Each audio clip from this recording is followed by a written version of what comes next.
प्रेम में जीना आसान है, प्रेम के बारे में जानना भी आसान है, लेकिन प्रेम को कहना यह इतना आसान नहीं है।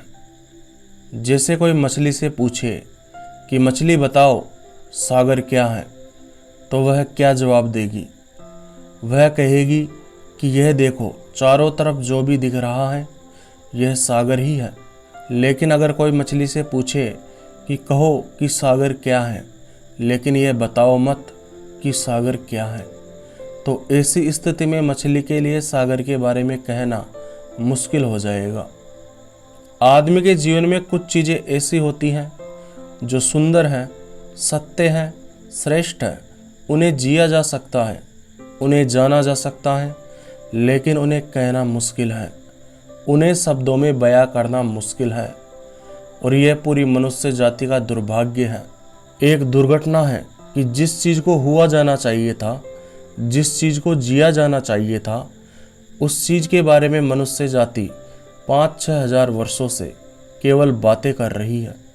हम प्रेम के बारे में बातें कर रहे हैं, प्रेम के गीत गाए जा रहे हैं, प्रेम के भजन गाए जा रहे हैं, लेकिन प्रेम का मनुष्य के जीवन में कोई स्थान नहीं है। अगर मनुष्य के भीतर खोजा जाए तो प्रेम से ज़्यादा असत्य शब्द आपको नहीं मिलेगा। वे लोग जो खुद को प्रेम का जन्मदाता कहते हैं, उन्हीं लोगों ने प्रेम को असत्य साबित कर दिया है। वे लोग जो कहते हैं कि हम प्रेम पैदा करते हैं, उन्हीं लोगों ने प्रेम की समस्त धाराओं को अवरुद्ध कर दिया है।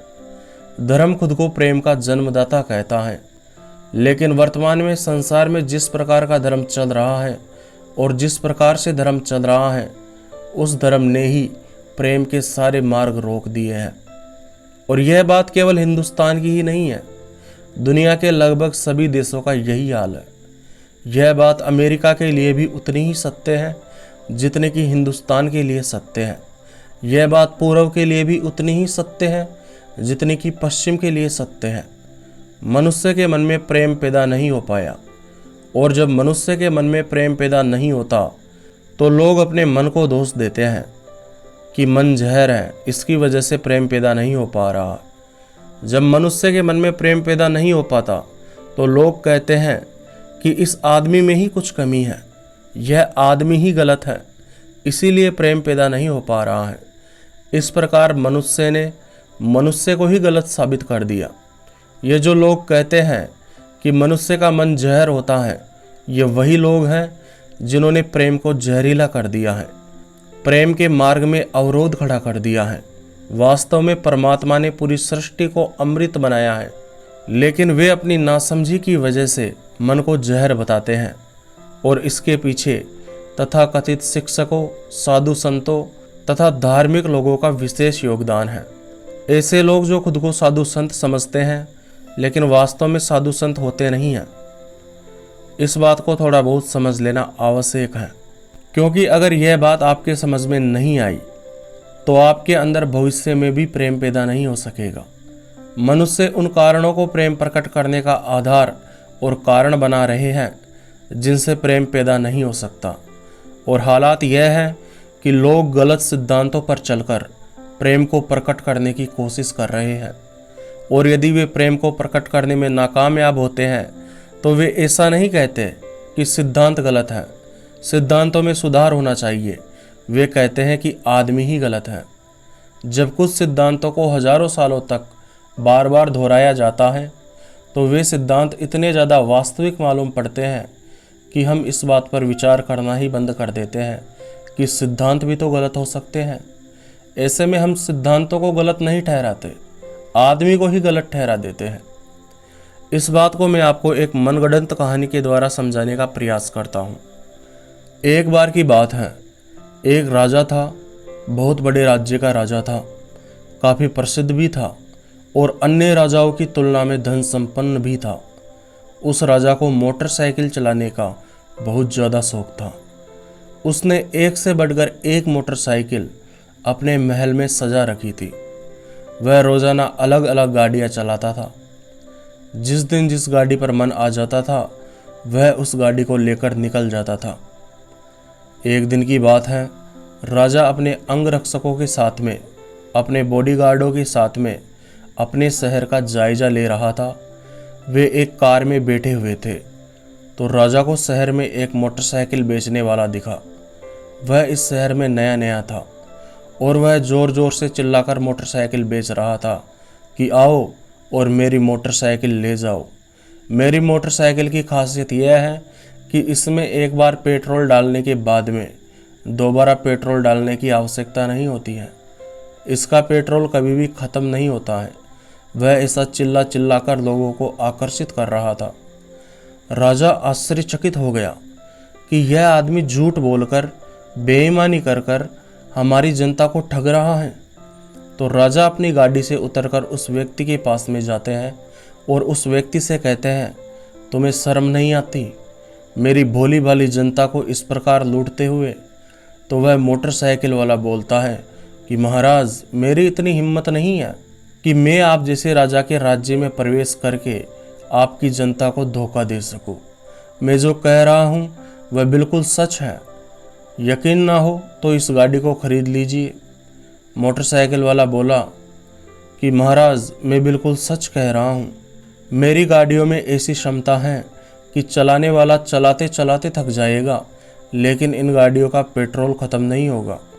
राजा ने एक बार फिर से गाड़ियों की तरफ देखा। राजा को ये गाड़ियाँ बहुत सस्ती और बेकार लग रही थी। मोटरसाइकिल वाले ने कहा कि एक गाड़ी की कीमत 3 लाख रुपए है। राजा अब और ज़्यादा आश्चर्यचकित हो गया कि ये गाड़ियाँ दिखने में इतनी सस्ती हैं। उनकी हालत को देखकर मैं तुम्हें 30,000 रुपये भी नहीं देना चाहूँगा और तुम इनमें से प्रत्येक गाड़ी के 3 लाख रुपए मांग रहे हो। तो मोटरसाइकिल वाले ने कहा कि महाराज, शायद आप भूल रहे हैं कि ये गाड़ियाँ अद्भुत हैं। इन गाड़ियों में अन्य गाड़ियों की तरह तेल ख़त्म नहीं होता है। राजा उसकी बात मान लेता है और गाड़ी खरीद लेता है। राजा ने कहा, ठीक है, लेकिन तुम 7 दिनों के बाद में खुद ब खुद महल आ जाओगे, वरना मैं तुम्हें मौत की सज़ा दे दूंगा। राजा उसकी बात मान लेता है और गाड़ी खरीद लेता है। मोटरसाइकिल बेचने वाला कहता है, आपका हुक्म सर आंखों पर है महाराज। राजा उस मोटरसाइकिल को खरीद लेता है और अपने महल में ले जाता है और उसे चलाने लगता है और 2-3 दिनों में 50-60 किलोमीटर की यात्रा करने के बाद उसका पेट्रोल ख़त्म हो जाता है और गाड़ी स्टार्ट होना बंद कर देती है। राजा ने क्रोधित होते हुए अपने मंत्रियों से कहा कि उस मोटरसाइकिल वाले को पकड़ कर लाओ और जल्द से जल्द मेरे सामने पेश करो। मंत्री ऐसा ही करते हैं और राजा के सामने मोटरसाइकिल वाले को प्रस्तुत कर देते हैं। राजा उस मोटरसाइकिल वाले से कहता है कि झूठे, बेईमान, तुमने कहा था कि इसका पेट्रोल कभी ख़त्म नहीं होता, लेकिन 2 दिनों में इसका पेट्रोल ख़त्म हो गया है। तुम मेरे राज्य में इतना बड़ा फ्रॉड कर रहे हो। तुम जानते हो इसका परिणाम क्या हो सकता है? तो मोटरसाइकिल वाला राजा से बोलता है कि महाराज, मैंने कहा था कि आप इस गाड़ी को चलाते चलाते थक जाओगे, लेकिन यह गाड़ी चलना बंद नहीं होगी। आप इस गाड़ी को चलाते चलाते थक जाओगे, लेकिन इस गाड़ी का पेट्रोल नहीं बीतेगा। मैंने ऐसा कहा था। गाड़ी में तो कोई प्रॉब्लम नहीं हो सकती, प्रॉब्लम आपके तरीके में है। आपने इस गाड़ी को गलत तरीके से चलाया होगा, इसीलिए इस गाड़ी का पेट्रोल ख़त्म हो गया। राजा ने मोटरसाइकिल वाले से कहा, तो तुम क्या समझते हो, मुझे मोटरसाइकिल चलाना भी नहीं आता? दुनिया की एक से बढ़कर एक मोटरसाइकिल मेरे पास है और तुम कह रहे हो कि मैं मोटरसाइकिल भी नहीं चला सकता। मोटरसाइकिल वाले ने कहा, महाराज शांति रखें, मुझे अपनी बात को समझाने दें। कृपया आप क्रोधित ना हो। पहले आप मुझे इस मोटरसाइकिल को चलाकर बताओ कि आपने इस मोटरसाइकिल को कैसे चलाया था, तब जाकर ही मैं समस्या का समाधान कर पाऊँगा और तब जाकर ही आपको इस प्रश्न का सही उत्तर दे पाऊँगा। राजा मोटरसाइकिल पर बैठता है, उसे स्टार्ट करता है और उस व्यापारी को बता देता है कि उसने मोटरसाइकिल कैसे चलाई। तो मोटरसाइकिल वाला व्यापारी कहता है, महाराज, मेरे को समझ में आ गया कि समस्या किस जगह पर है।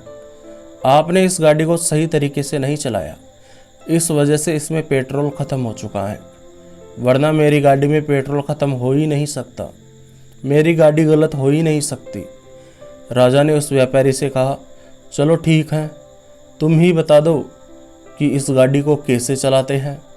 तो व्यापारी उस गाड़ी पर बैठा और उसे स्टार्ट नहीं किया और उसे पाँव के धक्के के सहारे चलाने लग गया और राजा से कहा कि महाराज, इस गाड़ी को इस तरीके से चलाया जाता है और इस तरीके से चलाने पर इसका पेट्रोल कभी ख़त्म नहीं होता है। आप अपने पाँव की सहायता से इसे चलाते चलाते थक जाएंगे, लेकिन यह गाड़ी चलना बंद नहीं करेगी। आप दोबारा धक्का देंगे, फिर यह गाड़ी चलने लग जाएगी। राजा यह सुनकर आश्चर्यचकित हो गया। यह कैसा आदमी है जो खुद की गलती स्वीकार करने के लिए तैयार नहीं है। तो इस कहानी के माध्यम से मैं आपको एक बहुत ही गहरी बात समझाना चाहता हूँ कि यह जो व्यापारी है वह अपनी मोटरसाइकिल बेकार होने के बावजूद भी उसे बेकार नहीं मानता है, बल्कि उस राजा को ही गलत ठहरा देता है कि आपसे गाड़ी चलाना नहीं आता। ठीक उसी प्रकार इतने हजारों सालों से धर्म चल रहे हैं, हमारी संस्कृति चल रही है और उससे आदमी चल रहा है।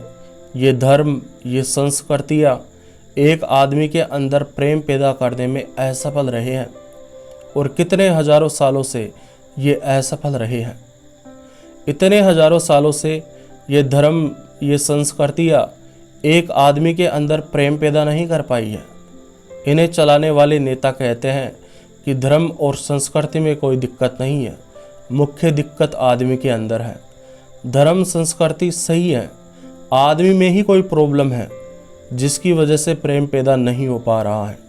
लेकिन आज सोच विचार कर इस बात को समझने की आवश्यकता है कि 10,000 सालों का धर्म भी अगर एक मनुष्य के अंदर प्रेम पैदा करने में असफल हो रहा है तो ज़रूरी थोड़े ही है कि वह आदमी ही गलत हो। यह भी तो हो सकता है कि वह धर्म गलत हो, वह संस्कृति ही गलत हो। लेकिन इस बात पर विचार नहीं किया जाता है। विचार इस बात पर किया जाता है कि आदमी गलत है, धर्म और संस्कृति गलत नहीं हो सकती। जो धर्म पिछले 10,000 सालों से एक मनुष्य के अंदर प्रेम पैदा करने में सफल नहीं हो पाया है, इस बात की क्या गारंटी है कि अगले 10,000 सालों में वह धर्म मनुष्य के अंदर प्रेम पैदा करने में सफल रहेगा? कितनी संभावना है इस बात की। अगर एक पौधे के फल, फूल, पत्ते जहरीले होते हैं और कड़वे होते हैं तो इस बात से क्या सिद्ध होता है? इस बात से यह सिद्ध होता है कि जरूर इसका बीज जहरीला होगा। इसका बीज जहरीला था, इसीलिए ये पौधा भी जहरीला है। धर्म एक बीज की तरह है जो बोया गया है और उसका ही परिणाम आज का मनुष्य है जो नफरत से भरा हुआ है, जो जलन से भरा हुआ है। तो इस बात से साबित होता है कि उस धर्म में ही कुछ प्रॉब्लम है जिसकी वजह से एक आदमी अपने अंदर प्रेम पैदा नहीं कर पा रहा है। क्योंकि 10,000 वर्षों का समय कोई कम समय नहीं होता है। हम धर्म और संस्कृति को हर बार सही ठहराते हैं और मनुष्य को ही गलत ठहरा देते हैं। ये बात ठीक वैसे ही है जैसे कि उस मोटरसाइकिल वाले ने गलत मोटरसाइकिल को सही साबित कर दिया और राजा को ही गलत साबित कर दिया। इसीलिए इस बात पर विचार करना ज़रूरी है। मुझे इतना ध्यान लगाकर सुनने के लिए आपका दिल से धन्यवाद।